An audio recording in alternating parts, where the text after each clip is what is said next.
जिस दिन सामना होगा ये घूसखोर पंडित वाली बात पर एक इस सनातनी का झन्नाटेदार माथे पर गाल पे पड़ेगा। नेटफ्लिक्स का भी पूर्ण बहिष्कार कर दिया जाएगा अगर नेटफ्लिक्स ऐसी सीरीजें लाएगा तो। घूसखोर पंडित किस बिहाफ पर बनाया, कितने पंडितों को तुमने घूस खाते हुए देखा है और किस प्रकार से तुमने पंडित समाज का, पूरे ब्राह्मण समाज का अपमान करने का काम किया है, इतनी हिम्मत तुम्हारे अंदर आई कहां से? मैं मनोज वाजपेयी और नीरज पांडे से ये पूछना चाहता हूं कि अगर तुम एक बाप की औलाद हो, सच में एक बाप की औलाद हो और माँ का दूध पिया है, तो क्या तुम बलात्कारी मौलाना या आतंकवादी अब्दुल पे फिल्म बना सकते हो क्या, ऐसे नाम रखकर? अब इनका सह इतनी बढ़ गई है, अब इनकी हिम्मत इतनी बढ़ गई है कि ये बाकायदा नाम लिख रहे हैं घूसखोर पंडित। ब्राह्मण बनिया ठाकुर का अपमान बहुत हो गया, बहुत सुन लिया हमने, अब नहीं सहा जाएगा। इस बात को ध्यान रख लो, नहीं तो इलाज बखूबी करेंगे और ऐसा इलाज करेंगे ऐसा संजय लीला भंसाली का भी नहीं हुआ था। मुझे ये बताओ ना, घूसखोर पंडित ही नाम क्यों रखा गया? ये राजनीति के लिए ना किसी भी हद तक गिर सकते हैं। ये महिला सम्मान की बात करते हैं, फिर चंद्रशेखर रावण रोहिणी गावरी नाम की एक दलित लड़की आरोप पे आरोप लगा रही है उसके ऊपर कि उसने उसका शोषण किया है। चंद्रशेखर रावण आकर जवाब क्यों नहीं दे रहा है?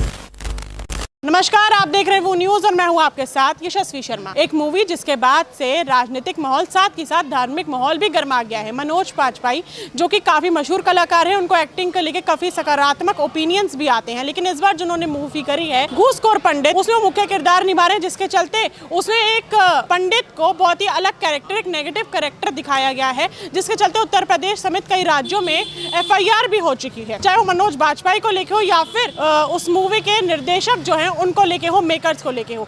अब हम एक प्रवक्ता से बात करेंगे कि कई बार वो मर्तबा हमारे चैनल पे बोलते हैं और इस बार खुद बतौर सनातनी होने के नाते जो मूवी घूसखोर पंडित के ऊपर बनाई गई है उसके ऊपर वो क्या राय रखते हैं, बात करेंगे और देखते हैं कि ये चर्चा कहाँ तक आगे जाती है। जो मूवी आई है घूसखोर पंडित, उसको लेके आप कैसे सोचे बतौर सनातनी और एक पंडित होने के नाते कि घूसखोर नाम क्या, पंडित घूस खाते हैं इसलिए रख दिया गया है? देखिए, बॉलीवुड ना भांडवुड है, वो समय समय पर इस तरीके के नैरेटिव देता है, समाज को तोड़ने का काम करता है। कभी पंडित को ये लोग बेईमान दिखा देते हैं, बनिए को बेईमान दिखा देते हैं, कभी ठाकुरों को अत्याचारी और गुंडा बदमाश दिखाते हैं। फिल्मों में शुरू से ये नैरेटिव चलता आ रहा, लेकिन अब इनका सह इतनी बढ़ गई है, अब इनकी हिम्मत इतनी बढ़ गई है कि ये बाकायदा नाम लिख रहे हैं घूसखोर पंडित। मैं मनोज वाजपेयी और नीरज पांडे से ये पूछना चाहता हूँ कि अगर तुम एक बाप की औलाद हो, सच में एक बाप की औलाद हो और माँ का दूध पिया है, तो क्या तुम बलात्कारी मौलाना या आतंकवादी अब्दुल पे फिल्म बना सकते हो क्या, ऐसे नाम रखकर? अगर तुम सच में एक बाप से पैदा हो तो क्या ऐसे नाम से एक फिल्म बना सकते हो क्या? घूसखोर पंडित किस बिहाफ पर बनाया, कितने पंडितों को तुमने घूस खाते हुए देखा है और किस प्रकार से तुमने पूरे पंडित समाज का, पूरे ब्राह्मण समाज का अपमान करने का काम किया है, इतनी हिम्मत तुम्हारे अंदर आई कहां से? एक बात बता देता हूं, ध्यान रख लो, जिस दिन सामना होगा ये घूसखोर पंडित वाली बात पर एक इस सनातनी का झन्नाटेदार माथे पर गाल पे पड़ेगा, ये याद रख लेना। मनोज वाजपेयी और नीरज पांडे दोनों बता रहा हूं तुम्हें, सेंसर बोर्ड से भी ये मांग कर रहा हूं, सरकारों से भी ये मांग कर रहा हूँ, ये फिल्म रिलीज नहीं होनी चाहिए, चाहे OTT ही क्यों ना हो, OTT ही क्यों ना हो। नेटफ्लिक्स का भी पूर्ण बहिष्कार कर दिया जाएगा अगर नेटफ्लिक्स ऐसी सीरीजें लाएगा तो। अब हम अपनी जाति का अपमान नहीं सहेंगे, बहुत हो गया। ब्राह्मण बनिया ठाकुर का अपमान बहुत हो गया, बहुत सुन लिया हमने, अब नहीं सहा जाएगा। इस बात को ध्यान रख लो, नहीं तो इलाज बखूबी करेंगे और ऐसा इलाज करेंगे ऐसा संजय लीला भंसाली का भी नहीं हुआ था। अगर जो विपक्षी दल हैं, बहुत बड़ी बड़ी पार्टियां, अगर वो ये बोल देते हैं कि फिल्म को एक फिल्म की तरह देखा जाए, उसको राजनीति या धर्म के तौर पे ना देखा जाए, हर चीज़ में किसी मूवी को धार्मिक स्तर पर जोड़ देना या किसी भी स्पोर्ट गेम को या किसी भी स्पोर्ट्स को राजनीति से जोड़ देना, ये कहाँ तक सही है? और हर बार विपक्ष जो है सवाल खड़ा करता है। मैडम, हमारे देश का जो विपक्ष है ना, वो तो भारत के टुकड़े टुकड़े ही चाहता है ना, उसके अलावा चाहता क्या है भारत का विपक्ष? और भारत का विपक्ष जब हमें ज्ञान देता है कि इस चीज़ में धर्म का ना लाओ, उस चीज़ में धर्म का ना लाओ, मैं बहुत सिंपल साधारण उसमें पूछ रहा हूँ कि मुझे ये बताओ ना, घूसखोर पंडित ही नाम क्यों रखा गया? इसका जवाब दे दो ना। क्या इन लोगों की हिम्मत है कि ये आतंकवादी अब्दुल बना दें? इन्होंने कितने पंडितों को देखा घूस खाते हुए, लेकिन मैं तो पता नहीं कितने अब्दुल हैं। अभी लाल किले पे फटे थे अब्दुल, कश्मीर में आते हैं अब्दुल, कितने आतंकवादी अब्दुल हैं? क्या ये नाम से बना सकते हैं क्या? तब मैं देखता हूँ विपक्ष कहता है कि धर्म को लाओ या ना लाओ।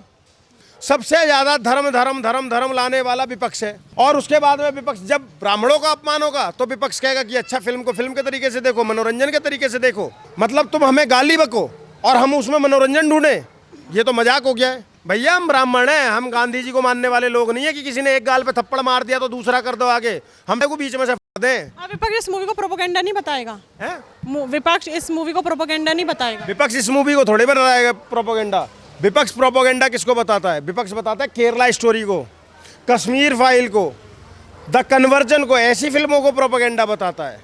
संभाजी, इतनी बड़ी अच्छी फिल्म आई छावा, संभाजी की ओर, विपक्ष उसको प्रोपोगेंडा बता रहा था। लेकिन जब घूसखोर पंडित लिखा जा रहा है तो विपक्ष के मुंह में दही जम गई है, उसको एंटरटेनमेंट की तरह से देख रहा है। ये मनसा दर्शाता है विपक्ष का कि इन लोगों के दिलों में ब्राह्मणों को लेकर किस प्रकार की घृणा है, किस प्रकार की नफरत है, ये दर्शाता है। आपने घूसखोर पंडित का नाम लिया, इसी के जवाब से मैं एक सवाल जोड़ना चाहूँगी। जो कश्मीर फाइल्स आई थी उसे मुख्य तौर पे जो हमारे कश्मीरी हिंदू हैं, दोबारा वो कश्मीरी हिंदुओं को प्रताड़ित करा गया था, जिसके बाद विपक्ष ने बोला कि एक प्रोपोगेंडा है।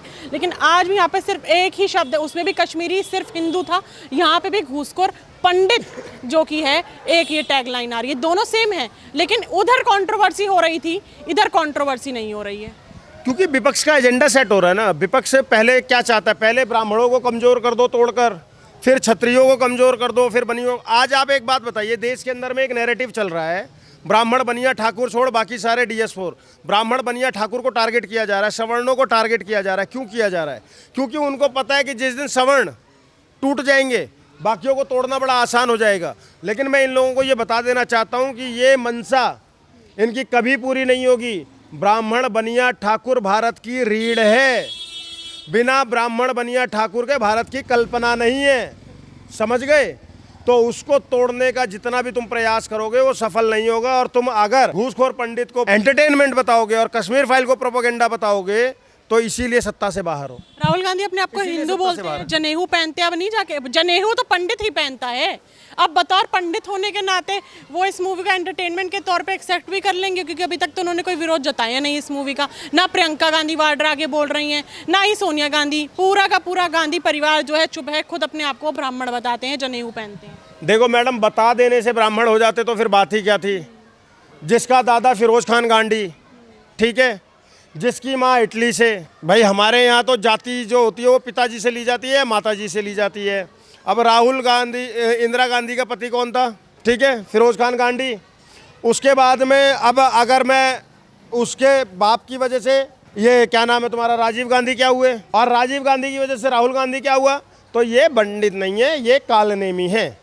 ये कालनेमी है जो उल्टी जनेऊ पहनकर आते हैं, ये कालनेमी है जिन्हें अर्घ देना भी नहीं आता, ये वो कालनेमी है। चुनाव के समय पर ये हिंदू और पंडित बन जाते हैं, नहीं तो सावन के महीने में मटन पकाकर खाते हैं, समझ गए? और दूसरी बात, ये जितने भी अपने आप को हिंदू बताते हैं या दलित नेता बताते हैं कि हम दलित के बहुत बड़े चिंतक हैं, मैं चंद्रशेखर रावण पे आ जाता हूँ।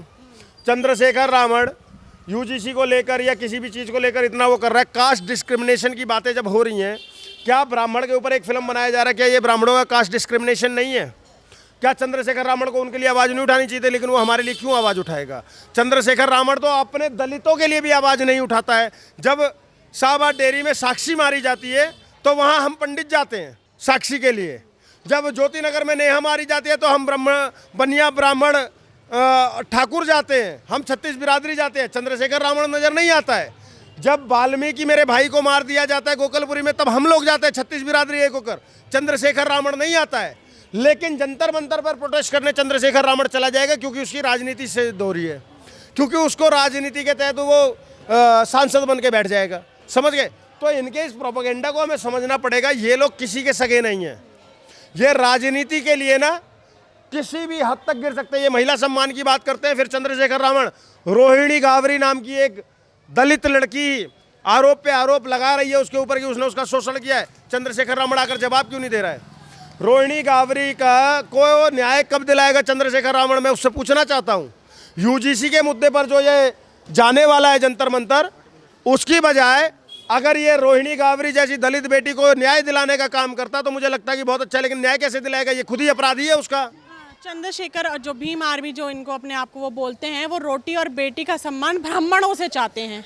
क्या ही बोलूँ मैं, मतलब मन में शब्द कम आ रहे हैं, गालियाँ ज़्यादा आ रही हैं, लेकिन दे नहीं सकता हूँ क्योंकि संस्कार ऐसे नहीं है। ब्राह्मण की बेटी से रिश्ता करना चाहते हो, एक बार ब्राह्मण के बेटे से भी रिश्ता करके देख लो, क्या पता तुम्हारा वंश सुधर जाए। और अंबेडकर साहब की बहनें ब्याही थी ब्राह्मणों से, तभी वो लोग आज शिक्षित है ना। अंबेडकर साहब को पढ़ाने वाले भी ब्राह्मण ही थे। अगर तुम्हें हमसे रोटी बेटी का ही रिश्ता करना है तो पहले अपनी बेटी तो दो, मतलब कि लॉजिक है ये, मैं कहता हूँ आपकी बेटी भी मेरी बेटी भी आपकी बेटी, ये रिश्ता होना चाहिए। ये ज़बरदस्ती नहीं कि नहीं मैं फलाने की बेटी से मेरा ब्याह कराएगा तभी वो मेरा अपना होगा। क्या मजाक चल रहा है? मैं बोल दूं कि क्या चंद्रशेखर रावण अपनी बहन की शादी किसी मेरे वाल्मीकि भाई से करेगा क्या? मेरे खटीक भाई से करेगा क्या? ये बेकार की बातें हैं।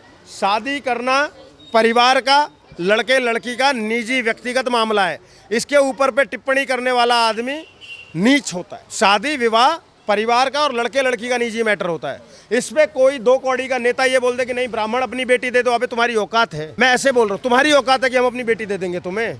लगातार जो है इस मूवी को लेके काफ़ी विवाद पैदा हो रहा है। अब सवाल ये है कि आप इस मूवी को एंटरटेनमेंट पर्पस से देखते हैं या फिर आपको लगता है कि कहीं ना कहीं ये सनातनियों का, पंडितों का अपमान हो रहा है? आप मुझे कमेंट बॉक्स में ज़रूर बताइए। अगली बार मैं फिर मिलूंगी आपसे, तब तक ले बने रहिए वो न्यूज़ के साथ। मैं यशस्वी शर्मा, धन्यवाद।